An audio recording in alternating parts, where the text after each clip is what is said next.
This episode is brought to you by Indeed.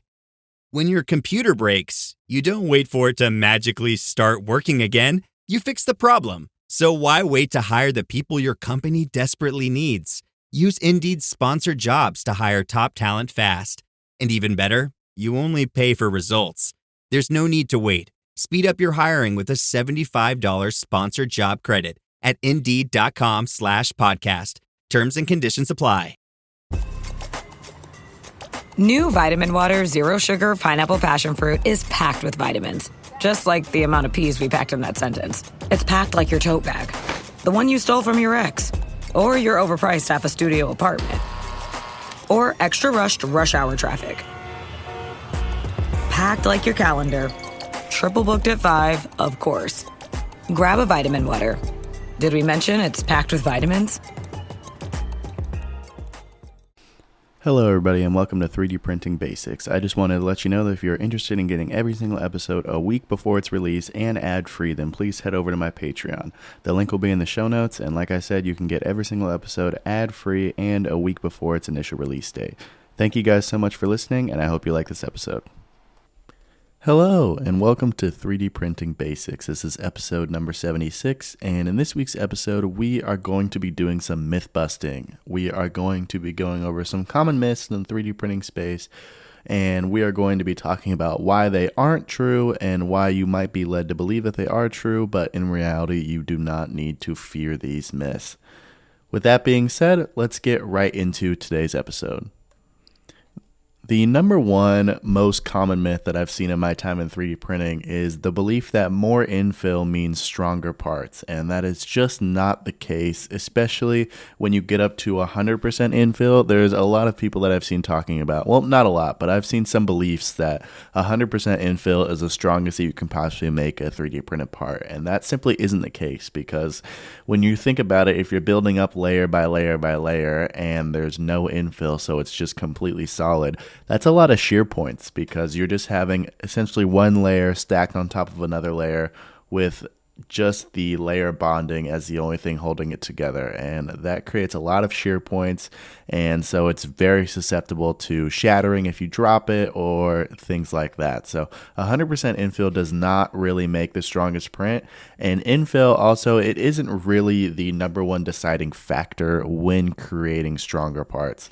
I would say a combination of wall loops and infill definitely plays a part, but I would say wall loops definitely creates a stronger part if you have a combination of, say, 4 walls and 20% infill. That can oftentimes be stronger than 2 walls with 100% infill.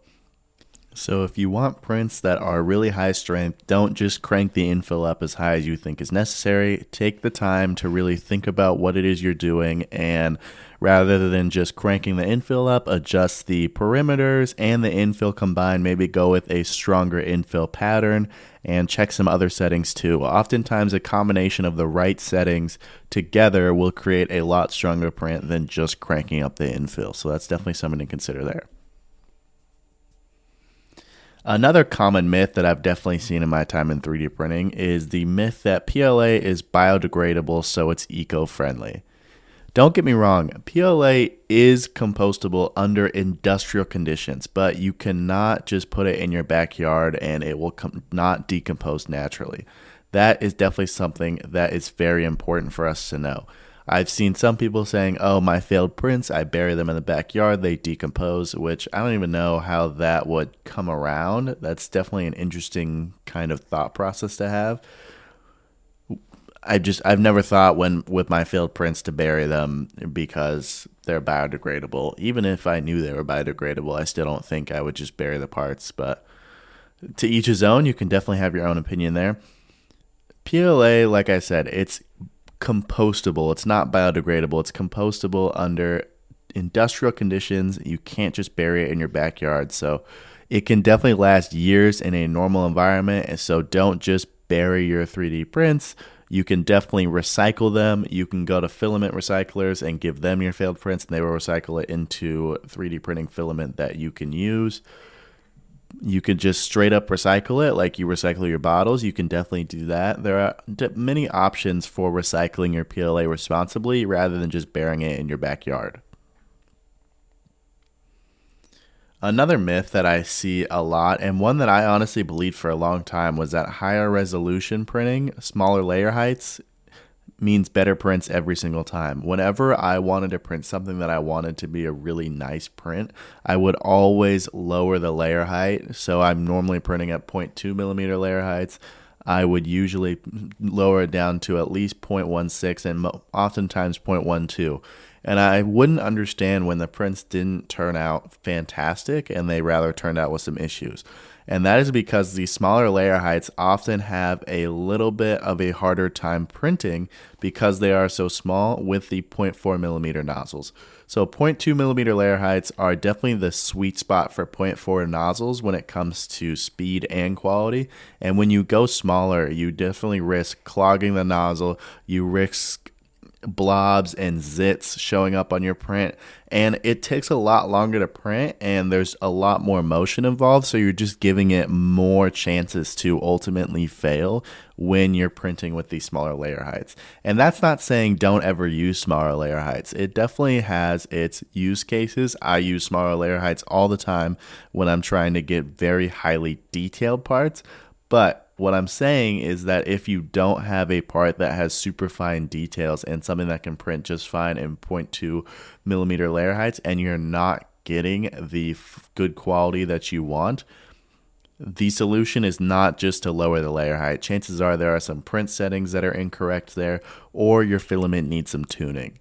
So turn to those issues, troubleshooting your own prints, your filament, and your 3D printer, rather than just lowering the layer height and expecting it to work, because that is not a end-all be-all fix for everything.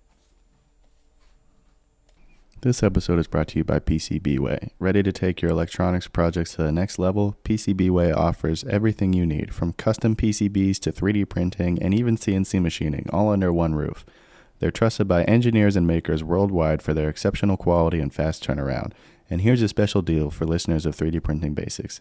Use the promo code 3D Printing Squared, SQUARED, to get $10 off your first order. Start your next project with PCBWay and see the difference for yourself. Head over to PCBWay.com today. Another one is definitely one that I have personally struggled with for sure, and that is that expensive printers don't always equal better prints. I was definitely all aboard that train when I was first into my 3D printing business, and I decided that I wanted to get a second printer. It was the first time I'd ever had two printers at once.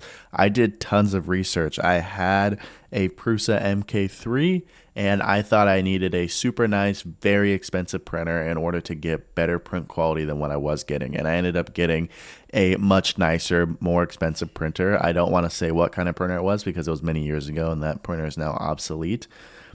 And honestly, the experience with it was terrible. I had a really hard time getting good prints to turn out. First layer adhesion was basically non-existent, and it was overall just a very clunky and hard to use printer. And so that is definitely something that I have personal experience with. But expensive printers, more money doesn't always mean better prints. So you can find some really low priced, especially like Bambu Labs A1 printers. They're A1 minis. I know I talk about Bambu Labs all the time, but they're a fantastic company and I have personal experience with them. If you get a Bambu Lab A1 mini, it's $200 and you can get some really, really nice quality prints off of that with any filament, because all it really matters in 3D printing is that your filament is tuned and your print settings are tuned for that printer. It is not a matter of how much money you can spend, while oftentimes, though, the more money you spend means the less amount of work that you have to do when it comes to tuning these filaments, tuning these print settings. Oftentimes, when you spend a lot of money on a printer, they do that stuff for you. But you don't need to spend a lot of money to get really nice quality prints. You just need to put in the work and put in the time and really calibrate your machine in order to get it to start churning out really nice quality prints. So that is definitely something to consider, especially if you want to get into 3D printing on a budget. You don't need to spend a ton of money to get really nice prints. You just need to spend the time and calibrate your machine. Another one that I wanted to go over that I think is really important is that supports are always necessary for overhangs.